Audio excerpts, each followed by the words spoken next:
这个寒流来短2天内，全台湾至少有126个人突发死亡，其中8成拢是老大人。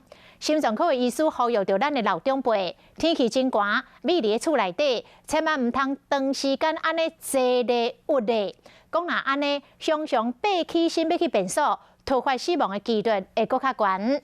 要提醒咱的老乡亲，就要适时爬起来活动春轮一下，啉一下茶水。厝内底若开烧气，要注意室内甲室外的温差。这个烧气尽量控制伫25度到27度。很冷，很冷啊，很冷哦，我都不敢出去。一个人大的岳父阿嬷今年75岁啊，寒流一日来，伊真烦恼，因为伊有心脏血管疾病。你看，你等赶紧第2点你看，我无法通坐啦，阮囝叫我忙出来。太冷了，以前有开刀心脏啊，不能出去，怕5分打火。像岳父阿嬷安尼，寒到真少震动，若想要去便所随起身，这种真危险。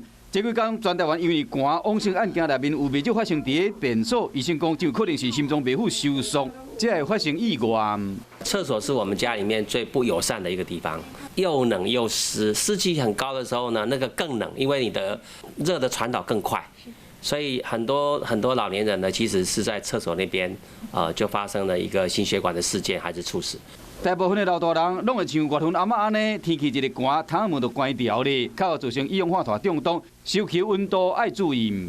我们调的这个温度哦，不需要调到这个太高的温度，我是建议大概就是25度到27度。但是记得你在开暖炉的时候啊，一定要保持有一个空气的一个兑换。